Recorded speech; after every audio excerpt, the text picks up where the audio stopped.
pénal. Au point 5, enlèvement et séquestration.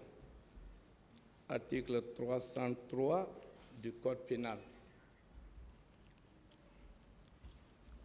Au point 6b, parce qu'il y a deux rubriques de point 6 dans l'ordre de renvoi, pour coups et blessures volontaires, l'article 239 du Code pénal. Au point 9, dans l'ordre de renvoi, pour vol à main armée, article 373, 381 et 382 du Code pénal, votre honneur. Enfin, la dernière infraction reprochée, c'est le point 11 dans l'ordonnance de renvoi, la non-assistance d'une personne en danger. Article 297, 298 du Code pénal. Monsieur le Président, nous sommes surpris que, en contournant l'acte de saisine, c'est-à-dire l'ordonnance de renvoi, que le ministère public change le fusil d'épaule pour vous faire porter le chapeau des statuts de Rome. Et vous n'êtes pas une cour ni une chambre des statuts de Rome.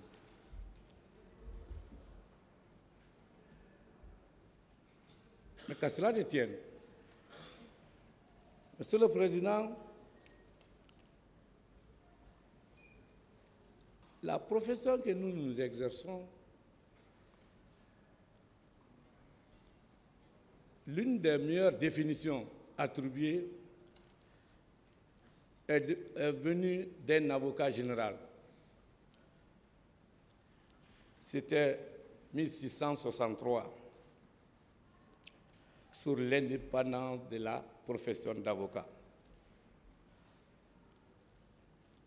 Il disait ceci: l'ordre des avocats est un ordre aussi ancien que la magistrature, aussi noble que la vertu, aussi nécessaire que la justice. Et seul entre tous les États, il se maintient toujours dans l'heureuse et paisible possession de son indépendance, libre sans être inutile à sa patrie. Il se consacre au public sans être esclave. La fortune le respecte. Elle perd tout son empire sous une profession qui n'adore que la sagesse. La prospérité n'ajoute rien en son bonheur parce qu'elle n'ajoute rien à son mérite.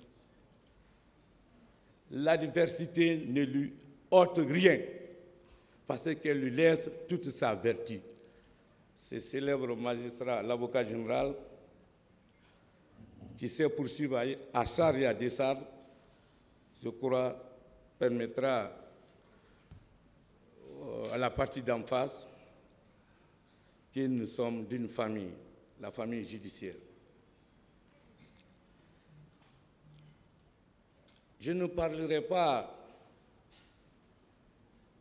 de ce qui a été ramassé sur les réseaux sociaux, ce qui a été recoupé sur les RFI.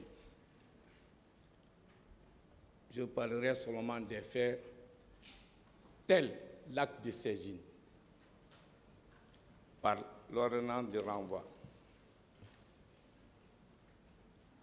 Et au-delà, les autres seront considérés comme des verbiages inutiles, des simples déclarations. Et j'estime que le sérieux qui caractérise vos comportements, honorables membres de ce tribunal, que vous n'allez jamais rentrer en condamnation par simple déclaration, surtout en matière criminelle.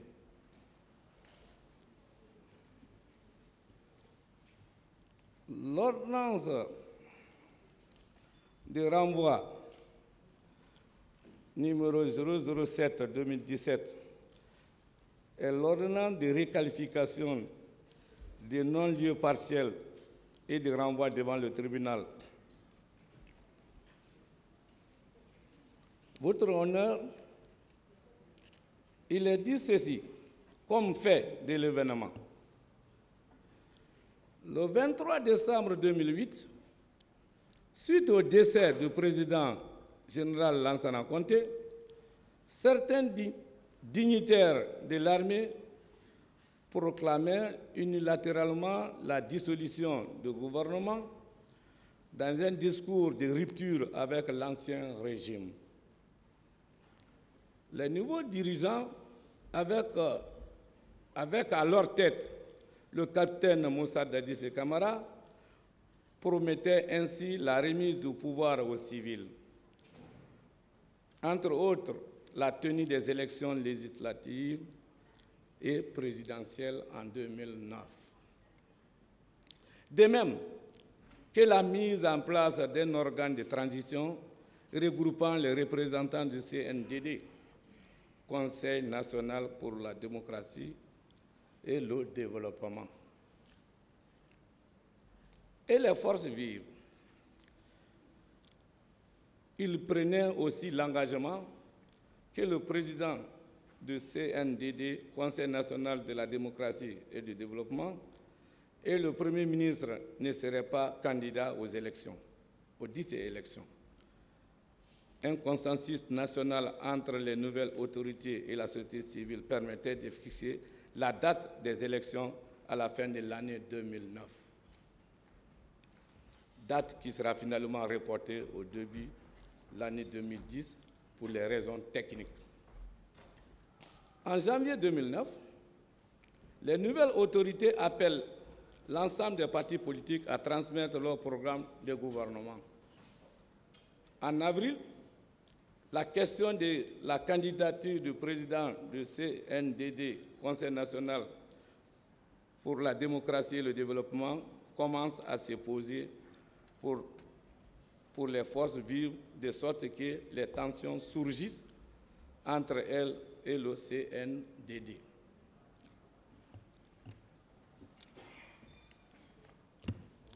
En parallèle, un morcellement de l'opinion publique s'opère par la création de divers mouvements, entre autres, Dadis doit rester, Dadis doit quitter.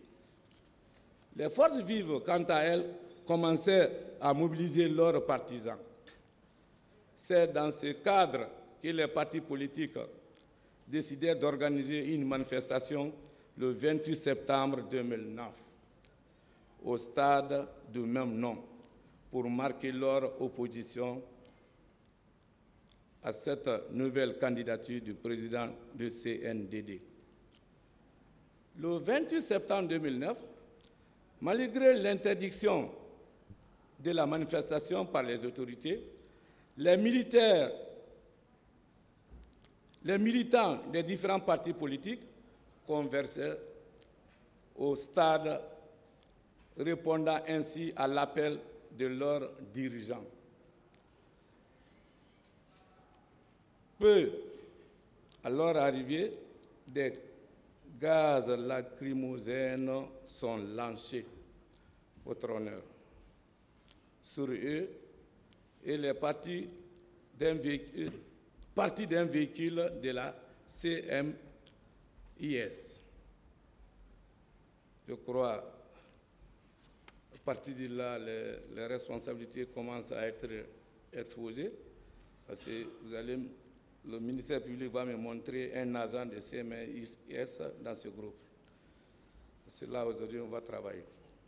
Alors que la panique s'instaurait, les bureaux rouges de la garde présidentielle et les miliciens en civil investissaient l'enceinte du stade. Je me répète, les bérets rouges de la garde présidentielle.